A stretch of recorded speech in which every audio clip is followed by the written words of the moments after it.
Assalamualaikum warahmatullahi wabarakatuh. Oke, alhamdulillahirabbil alamin. Pada hari ini kita melanjutkan perkuliahan kita. Kita sekarang bertemu di pertemuan 3. Kita akan membahas mengenai dasar sistem. Menarik sekali ya di penguliahan sistem ini. Kita memang kemarin membahas bagaimana konsep dasar pemodelan itu sendiri. Kemudian bagaimana sekarang kita akan membahas ya mengenai sistem. Dan tentu saja para mahasiswa dan mahasiswi pun ini tidak asing ya sistem itu seperti apa. Dan tentu saja mungkin ada yang lebih memahami ya mengenai sistem itu sendiri. Dan tentu saja sistem ini ya di kehidupan sehari-hari pun kita mengalaminya ya. Baik itu misalkan di keluarga, bagaimana keluarga membuat sebuah sistem ya. Kemudian di lingkungan kita pun ada sistem ya, ada lingkungan RT, ada RW, lurah, kelurahan, kecamatan dan sebagainya. Dan di perusahaan pun ya ada sistemnya juga gitu ya, dan perkuliahan pun juga ada sistemnya gitu. Baik, kita akan membahas ya sistem dapat dikatakan sebagai seperangkat elemen yang digabungkan satu dengan lainnya untuk suatu tujuan bersama ya. Jadi bagian-bagian komponen-komponen ya di dalam sistem itu harus disatukan ya, yang memiliki goal ya, goal bersama, tujuan bersama. Sistem dapat merupakan sesuatu yang bisa abstrak, kemudian juga bisa berwujud ya, konkret. Nah, abstrak contoh misalkan sistem teologi, sistem ketuhanan ya, dan sistem yang lain. Kemudian berwujud ya, tentu saja ada sistem misalkan sistem yang ada perangkat kerasnya begitu. Kemudian ada dua pendekatan dalam mendefinisikan sistem ya. Jadi pendekatannya yang menekankan pada prosedur ya. Jadi ada SOP-nya ya. Ada yang sesuai dengan aturan-aturan yang ada gitu. Dan yang prosedur ini ya tentu saja dia memiliki tahapan-tahapan ya yang harus dilakukan. Seperti sistem industri, sistem produksi, atau tentu saja di situ ada ya prosedur-prosedur yang dilakukan ya, yang tadinya dari bahan baku, bahan mentah diproses ya dan menjadi barang jadi ya. Kemudian yang kedua adalah pendekatan yang menekankan pada elemen dan komponen sistem ya. Di sini melihat bagaimana pendekatannya di bagian-bagian sistem yang tentu saja nanti bisa bekerja gitu. Nah, tentu saja memang sistem ini itu ya kalau di dunia teknologi ya, di revolusi industri ini dia tuh berkolaborasi. Jadi sistemnya itu mewujudkan beberapa elemen-elemen, beberapa komponen-komponen ya, itu dijadikan satu ya. Jadi memang sebenarnya sekarang ini memang tidak ada persaingan gitu ya, bagaimana membangun sebuah ekosistem ya yang itu berkolaborasi menjadi suatu tujuan. Jadi koneksi gitu ya. Sekarang itu modelnya sudah terkoneksi ya antara satu dengan yang lainnya begitu ya. Oke, contoh misalkan sistem sebuah bank, misalkan saya ingin meminjam uang ya, kemudian saya masih ada utang ya kan di tempat lain. Nah, banking ya, sistem banking mengecek ya apakah saya ini ada nggak punya utang yang lain. Ternyata saya ada, terus tidak diberikan pinjaman. Ya, mungkin para mahasiswa-mahasiswa kan sudah memahami ya seperti ini. Nah, itulah betapa pentingnya bagaimana membuat sistem yang terintegrasi, yang itu akan menjadikan kita mendapatkan sebuah informasi dan mendapatkan sebuah pengetahuan. Kemudian, nah di sini penerapan prosedur sudah dibahas bahwa mendefinisikan sistem sebagai suatu jaringan kerja dari prosedur yang saling berhubungan, bersama untuk melakukan kegiatan atau menyelesaikan suatu sasaran tertentu. Gitu. Ya, prosedur sendiri merupakan urutan yang tepat dari tahapan-tahapan instruksi. Tadi saya sudah katakan ya bahwa dia menerangkan apa, what yang harus dikerjakan, kemudian siapa yang mengerjakannya, kapan dikerjakan, dan bagaimana mengerjakannya. Ya, ini Fitzgerald dalam Jukianto 2005. Pendekatan elemen di sini adalah menjelaskan sistem sebagai sebuah elemen yang saling berinteraksi dengan lain untuk mencapai suatu tujuan tertentu. Oke, saya tidak banyak bahas. Nah, contoh sistem kalau dilihat dari gambar ini dari Seyfurgon 2007 bahwa ada komponen yaitu input, proses, dan output. Ya, secara umum sistem itu dibagi menjadi 3 ya. Nah, sistem dikelilingi oleh lingkungan ya, environment ya, dan terkandung juga feedback. Input mengandung semua elemen yang masuk ke dalam sistem, kemudian proses ya meliputi semua elemen yang diperlukan untuk mengkonversikan atau mentransformasikan input ke output, dan output adalah hasil ya, produk akhir yang terjadi dari suatu sistem. Sedangkan umpan balik adalah aliran informasi dari komponen keluaran bagi pengambil keputusan mengenai keluaran sistem ya. Dilihat di situ bagaimana kekurangan ya, kesalahan-kesalahan yang itu dijadikan sebuah input, sebuah masukan, sebuah knowledge, pengetahuan agar input itu ya, masukan itu menjadi lebih baik lagi dan menjadi proses ya. Melihat dari misalkan produk-produk yang kurang baik, nah bagaimana ya nanti dijadikan sebuah input yang menjadi lebih baik lagi.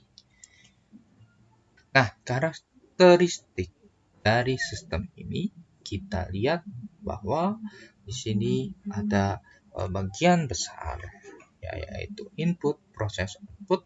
Nah, dikorelasikan dengan beberapa subsistem ya. Subsistem, nah di sini dia saling bagaimana terhubung ya antara subsistem satu dengan subsistem yang lainnya, yang di situ memiliki sebuah proses yaitu input, proses, dan output. Nah, kemudian mengenai karakteristik sistem itu, yaitu pertama mengenai komponen sistem. Jadi komponen sistem ini adalah elemen-elemen yang ada di sistem tersebut gitu. Misalkan secara sederhana komputer deh. Kalau komputer dia komponennya apa saja ya. misalkan memori, RAM, hard disk, ya, prosesor dan sebagainya. Dan banyak ya, seperti motor, sistem kendaraan motor, ya, sistem mobil akan memiliki beberapa komponennya seperti ban, ya, mesinnya, ya, dan sebagainya. Oke, jadi memang sistem itu harus memiliki komponen. Kemudian boundary adalah batasan sistem. Jadi batasan sistem ini adalah memungkinkan ya suatu sistem dipandang sebagai suatu kesatuan yang menunjukkan adalah ruang lingkup si sistem tersebut gitu ya. Jadi bagaimana sistem itu secara fokus yang lingkupnya ya hanya di sistem tersebut. Jadi di luar sistem tersebut dia tidak bisa mengenal. Ya, mungkin itu kelemahannya juga. Kemudian lingkungan luar sistem atau environment. Nah, jadi apapun di luar batas dari sistem yang pengaruh sistem dapat bersifat menguntungkan dan dapat juga bersifat merugikan. Jadi ini juga bisa menjadi sebuah energi ya. Jadi si lingkungan ini ya bisa itu juga feedback ya, umpan balik bagaimana itu menjadi sebuah perbaikan ya, dan juga bisa merugikan gitu ya. Nah,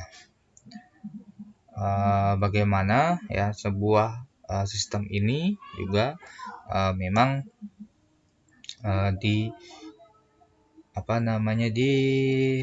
disandingkan ya dengan environment ya, lingkungan luar sistem itu. Nah, kemudian berikutnya adalah penghubung sistem. Nah, penghubung ini adalah perantara ya. Jadi melalui penghubung ini memungkinkan sumber daya mengalir dari satu subsistem ke sistem lain. Yang tadi kita bisa lihat bahwa subsistemnya itu ya interface-nya ya itu memang harus terkait dengan subsistem yang lainnya ya. Bahwa memang itu adalah rangkaian ya, sistem itu bisa bekerja ya kalau dia terhubung. Kemudian masukkan sistem, tentu saja di sini masukkan apa saja yang diperlukan di sistem tersebut. Dan proses keluaran sistem ya itu adalah hasil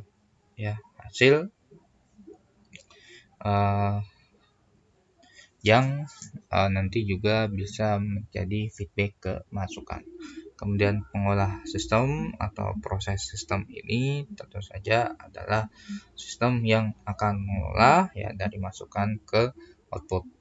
Kemudian sasaran dan tujuan. Jadi memang sebuah sistem itu harus memiliki tujuan. Ketika tidak ada tujuannya berarti tidak ada gunanya, sia-sia. Jadi bagaimana membuat sebuah sistem itu yang memiliki sebuah tujuan. Tujuannya itu apa? Nah, cara pandang sistem ya dari MC Layout menyatakan cara pandang sistem ini bermanfaat untuk bagaimana mencegah manajer tidak tersesat dalam kompleksitas struktur dan rincian pekerjaan. Ya, jadi bagaimana manajer ini bisa terarah ya ketika menggunakan sebuah sistem ya, di mana tentu saja sistem ini kalau misalkan terlalu kompleksnya ya sebuah struktur dan rincian pekerjaan ya, pekerjaan yang sangat detail, pekerjaan yang sangat banyak, diperlukanlah sebuah sistem. Menyadari perlunya memiliki tujuan yang baik ya, sebuah goal yang tentu saja tujuan ini memiliki sebuah keuntungan profit yang baik ya, berdampak ke sebuah instansi. Kemudian menekankan pentingnya kerjasama sebuah bagian dalam organisasi, ya. Jadi memang harus adanya kerjasama ya antara organisasi satu dengan organisasi yang lainnya. Tanpa adanya kerjasama itu tentu saja tidak bisa masuk ke tujuan bersama. Kemudian mengakui keterkaitan organisasi dengan lingkungannya, kemudian memberikan penilaian yang tinggi pada informasi umpan balik yang hanya dapat dicapai dengan cara sistem tertutup. Nah, pendekatan sistem dalam pemecahannya, ya, oke, ini nanti ingin berhubung dengan ini ya, sistem dalam pemecahan masalah. Nah, jadi pendekatan sistem dalam pemecahan masalah dengan sistem dalam pemecahan masalah ini, pendekatan sistem merupakan suatu pendekatan sistematis yang digunakan untuk pemecahan masalah. Jadi masalah penyebabnya dari suatu persoalan, ya masalahnya itu apa, gitu ya. Jadi sebuah sistem yang ada ya, yang berjalan gitu. Nah, itu timbul beberapa masalah-masalah yang tentu saja masalah itu kaitannya dengan pemrosesan yang lama, ya waktu yang membutuhkan yang lama, ya. Kemudian biaya, yang mengeluarkan biaya yang besar gitu ya. Kemudian membutuhkan tenaga juga yang banyak gitu ya. Nah, bagaimana masalah-masalah itu ya bisa teridentifikasikan, bisa diketahui ya apa-apa saja gitu. Yang tentu saja kita menginginkan adanya solutif ya, solusi ya, problem solving. Kita adanya di situ ada efektivitas, kemudian ada efisiensi ya. Ketika ini contoh waktu yang membutuhkan lama, nah kita menginginkan yang cepat gitu ya. Nah, itu tentu saja dilihat ya bagaimana sistem yang mungkin pernah dibuat gitu ya. Dan tentu saja memang sebuah sistem yang belum dibuat bisa lihat ya dari sistem yang sudah digunakan seperti apa kemudian dipergunakan gitu ya. Nah, tetapi ini permasalahannya bagaimana sistem ini kok sudah berjalan tetapi ya ada masalah-masalah yang timbul. Nah, itu yang harus kita temukan dulu ya, permasalahannya apa. Kita menganalisisnya itu apa gitu ya, sampai memang kita mengetahui ya akar-akar permasalahan dari sistem tersebut begitu ya. Nah, gejala kondisi yang dihasilkan oleh masalah itu ya. Jadi masalah itu ya efeknya itu apa gitu ya. Yang tadi saya bilang ya, waktu yang lama ya bisa saja menimbulkan ya sebuah misalkan keterlambatan gitu ya. Misalkan kalau sebuah makanan menjadi busuk dan sebagainya gitu ya. Nah, itu bagaimana ya, dan banyak sekali contoh-contoh yang lainnya. Nah, pendekatan sistem menurut MC Leot terdiri dari usaha persiapan ya, secara konseptualnya di sini bagi 3, yaitu usaha persiapan langkah 1 sampai 3, kemudian definisi langkah 4 sampai 5, dan solusi adalah 6 sampai 10. Nah, usaha persiapan, nah di sini sudah dibagi ya, persiapan bagaimana memandang perusahaan sebagai sistem, kemudian mengenal sistem lingkungan, kemudian mengidentifikasi sistem perusahaan. Nah, itulah persiapan yang dilakukan. Dan definisinya adalah bagaimana bergerak dari tingkat sistem ke subsistem. Ya, ini mengenai top down analisis. Kemudian menganalisis bagian sistem dalam suatu urutan tertentu. Kemudian solusinya adalah mengidentifikasi berbagai alternatif solusi penyelesaian masalah, ya. Terus evaluasi berbagai alternatif solusi, memilih solusi terbaik, menerapkan solusi, dan membuat tindak lanjut untuk memastikan bahwa solusi itu efektif. Ya, nah itu adalah bagaimana pendekatan sistem dalam pemecahan masalah, ya. Dan model sistem umum suatu organisasi perusahaan, di sini kita lihat bahwa ada sebuah lingkungan, ya, yang terdiri juga ada standar, ya. Bagaimana standar itu diterapkan di manajemen, kemudian di prosesor informasi, ya. Nah, di mana di sini informasi ini bisa masuk ke manajemen dan dapat hasilnya, yaitu sebuah keputusan. Keputusan itu bisa dijadikan sumber daya masukan, ya, daya masukan, kemudian masuk ke proses transformasi, ya, diproses dan menjadi sebuah keluaran dan menjadi sumber daya fisik, ya. Oke. Ya, sekian dan terima kasih, ya. Itu bagaimana dasar sebuah sistem, yang tentu saja masih banyak ya kekurangan atau yang belum saya sampaikan, ya, di materi dasar sistem ini. Oke, saya akhiri. Wassalamualaikum warahmatullahi wabarakatuh.